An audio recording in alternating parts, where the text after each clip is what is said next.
Bonjour à toutes et tous et bienvenue sur Range ta chambre. Une toute petite vidéo aujourd'hui pour vous présenter rapidement une très belle œuvre, la dernière bande dessinée d'Enrico Marini, Noir Burlesque, sortie le 5 novembre dernier et éditée chez Dargaud.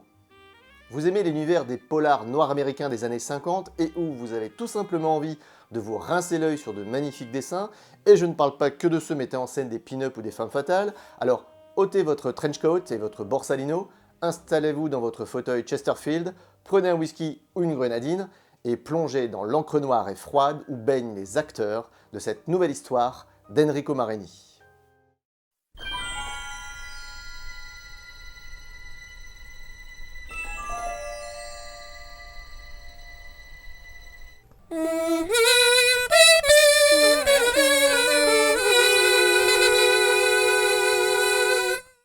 On doit à Enrico Marini des œuvres très connues dans l'univers de la BD, comme notamment la série Le Scorpion, qui nous permet de suivre sur 13 albums et un hors-série les aventures d'un trafiquant de reliques saintes, Armando Catalano, dit Le Scorpion, dans une magnifique fresque digne des meilleurs films de cap et d'épée.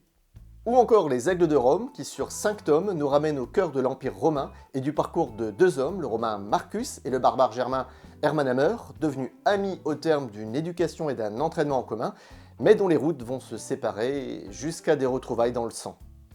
Pour les fans de Batman dont je fais partie, on lui doit aussi Batman The Dark Prince Charming en 2 tomes avec une histoire originale et super intéressante dans laquelle notre chevalier noir préféré part à la rescousse d'une jeune fille kidnappée par le Joker, une jeune fille qui revêt une importance toute particulière et personnelle pour les deux personnages. Il faut quand même ici souligner qu'Enrico Marini est, sauf erreur, le premier dessinateur francophone à s'être vu confier les commandes d'une aventure de Batou par DC Comics, et cela nous donne des dessins magnifiques, puissants, dynamiques, mélangeant subtilement les codes de la BD franco-belge et du comics, et croyez-moi, c'est vraiment un incontournable. Tous les dessinateurs ont un style plus ou moins influencé par des univers et des artistes de différents horizons. Dans son enfance, et donc dans les années 70, les lectures BD d'Enrico Marini se concentraient surtout sur Astérix et des fumetti, des comics italiens dont certains personnages ont d'ailleurs réussi à passer les frontières, comme Diabolique par exemple. Durant son adolescence, son spectre de lecture s'est élargi avec notamment les œuvres de Hermann Huppen, Françoise Skeuten, Hugo Pratt ou encore Jean Giraud, et quelques années plus tard, l'univers manga avec notamment le grand Katsuhiro Otomo, le papa d'Akira. Durant ses études de graphisme à l'école des Beaux-Arts de Bâle à la fin des années 80, son travail sera donc forcément influencé par différents styles et courants, tant européens qu'asiatiques, donnant à ses œuvres des allures très spécifiques et reconnaissables. Au fil du temps, on a pu constater une subtile évolution de son style jusqu'à une maîtrise parfaite de ce dernier, avec notamment un incroyable travail sur la couleur car il attache une grande importance à la couleur directe, c'est-à-dire avec le moins de retouches possible, pour essayer de faire ressentir au lecteur les coups de pinceau sur le papier. Autant vous dire que ces œuvres sont toujours très attendues, car en général, faut bien se l'avouer, on s'en prend vraiment plein les yeux. Et je pense que vous avez compris que c'est encore le cas avec ce Noir Burlesque, qui est une véritable pépite graphique et qui, même pour un profane de la BD, peut rapidement devenir un objet de contemplation.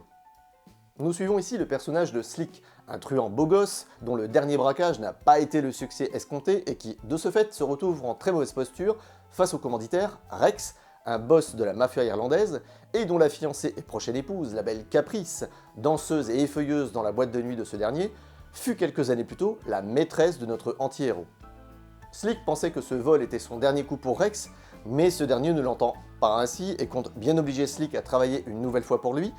Et comme si ça ne suffisait pas, Slick et Caprice retombent dans les bras l'un de l'autre, risquant ainsi de s'attirer les foudres de Rex et de toute sa clique.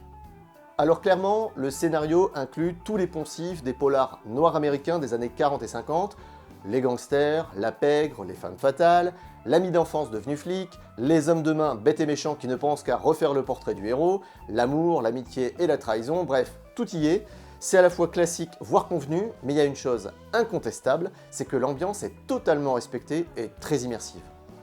Les dessins sont de véritables aquarelles noires et sensuelles, notamment lorsqu'il s'agit de mettre en valeur les courbes plantureuses des personnages féminins, et je peux vous assurer qu'on peut facilement rester bloqué un bon petit moment sur certaines pages pour les admirer sous toutes les coutures, et je ne parle pas que des pin-up. Enrico Marini a évidemment choisi le noir et blanc pour accentuer le côté polar noir des années 50, avec juste quelques pointes de couleur, en général le rouge, souvent pour surligner la sensualité des personnages féminins ou pour le sang, qui, vous l'imaginez bien, ne peut que couler dans une histoire de truand. Il s'agit ici du premier tome de cette histoire qui peut diviser les lecteurs, admiratifs devant les dessins, et sur leur fin quant à l'histoire. Et je vous avoue que j'espère que le prochain tome permettra d'approfondir davantage les personnages et de faire évoluer l'intrigue pour nous surprendre, tout en conservant l'atmosphère générale qui nous permet de retrouver l'ambiance de classique du cinéma hollywoodien. Bref, je vous conseille vraiment de jeter un œil, voire les deux, sur ce très bel ouvrage, ne serait-ce que pour la qualité incontestable du travail graphique d'Enrico Marini, et à ce titre, je vous encourage aussi et surtout à découvrir ses œuvres précédentes, et notamment celles que j'ai citées quelques minutes plus tôt. J'espère que cette vidéo vous a donné envie de découvrir cette œuvre et vous a plu, et si c'est le cas, eh bien n'hésitez pas à mettre un petit pouce bleu, ça aide très concrètement au référencement de la chaîne par les algorithmes de YouTube. Bien évidemment, je vous encourage également à vous abonner et à cliquer sur la cloche de notification afin d'être informé des prochaines vidéos. Enfin, n'hésitez surtout pas à laisser des commentaires, pour le moment il y en a très peu, et c'est dommage parce que c'est un bon moyen pour moi de savoir ce que vous pensez des vidéos et des sujets que j'évoque. On se retrouve prochainement pour une nouvelle vidéo, et d'ici là, prenez soin de vous. Ciao!